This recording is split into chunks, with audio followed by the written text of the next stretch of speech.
Kia ora. Now, last week we got a taste from Waitangi of how tangata whenua feel about the coalition government's proposals around Te Tiriti. Tonight we sound out Tangata Tiriti, Pākehā, Tauiwi, right-leaning, left-leaning, migrants. What do they all make of it? First up, I sit down with Chris Finlayson, a former Attorney General and Treaty Negotiations Minister under National, and political commentator Matthew Hooton, who's worked with both National and ACT. I asked Matthew, as a Conservative, how does he view the move towards a treaty principles bill and referendum? Oh, highly radical. They essentially don't agree with the sort of slow, steady, progressive way the law has evolved in New Zealand since obviously 1840 and more recently since 1975 and thereabouts. What ACT seems to be saying is that the only thing that can possibly count is the individual.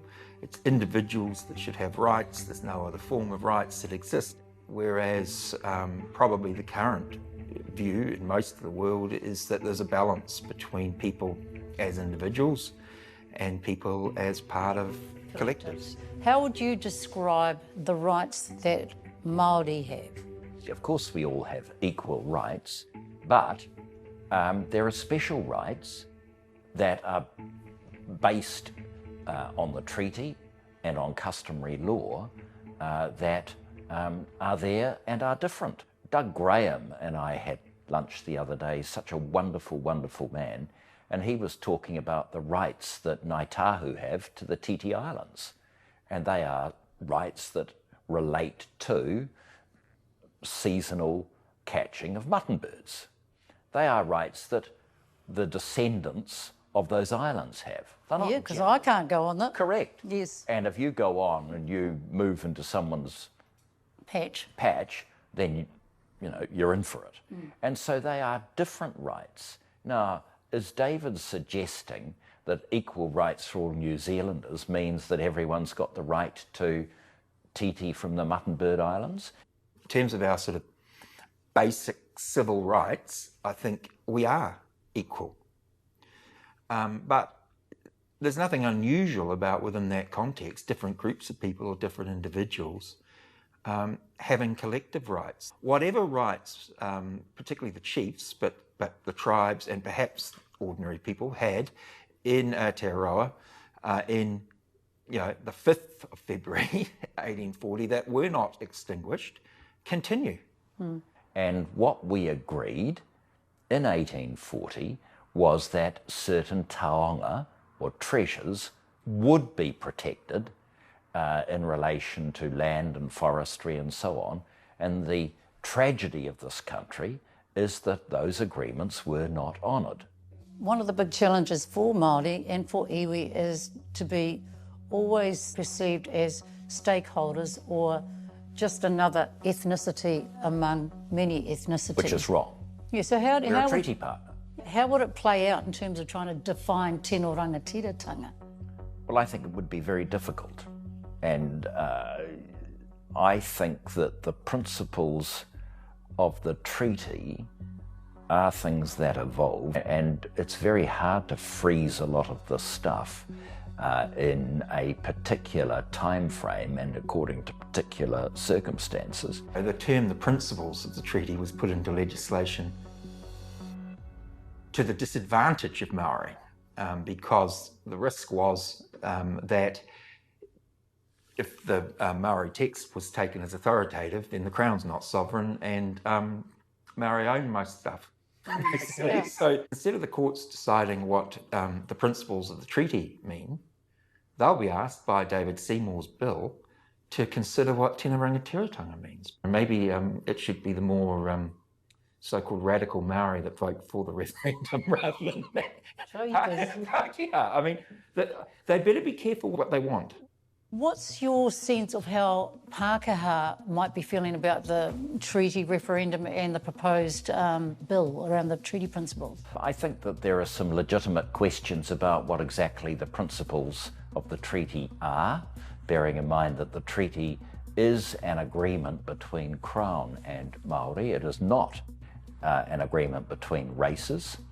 And so good people can raise sensible questions about what the treaty actually means and what principles actually mean, and one doesn't have to be unpleasant and reactionary to do that.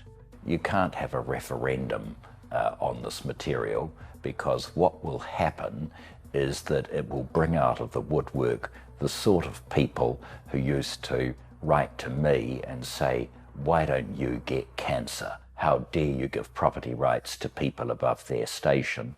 Or, as sometimes even happens now, walking along Lambton Quay, someone will call me a Maori-loving sea or something like that. And I suspect if this was put to referendum, it would pass.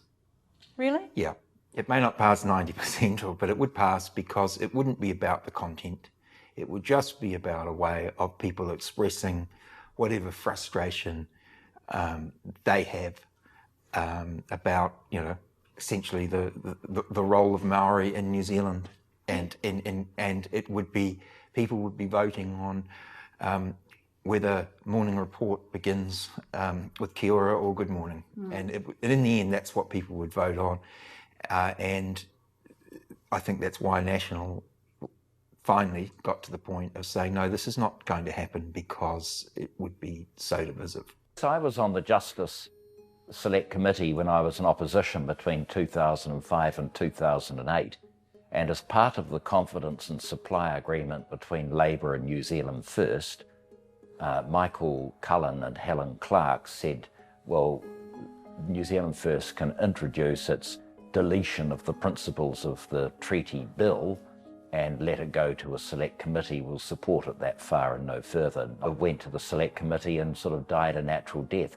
So I tend to be more relaxed about some of this stuff than others, and don't see it as an attack on Maoridom or whatever.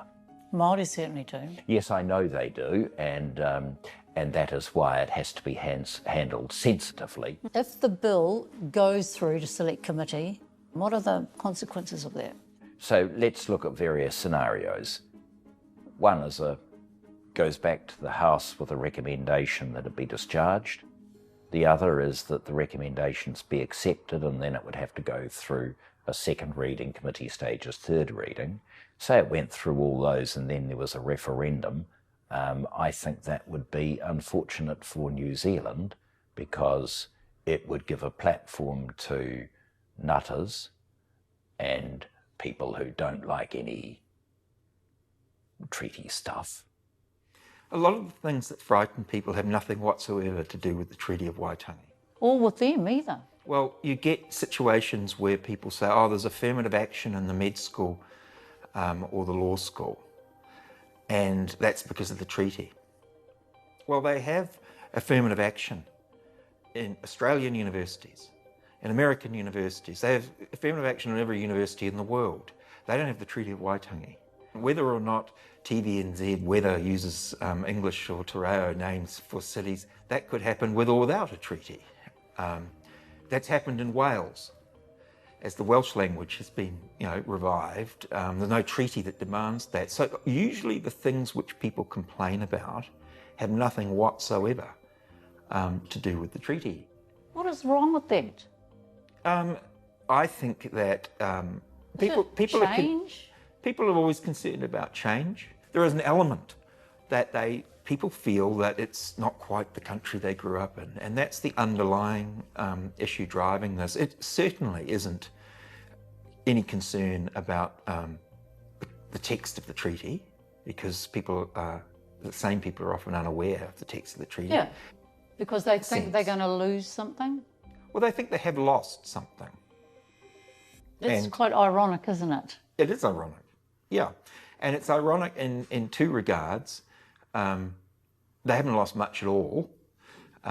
New Zealand is a better place than it was when they were children, whatever they think, in every possible measure.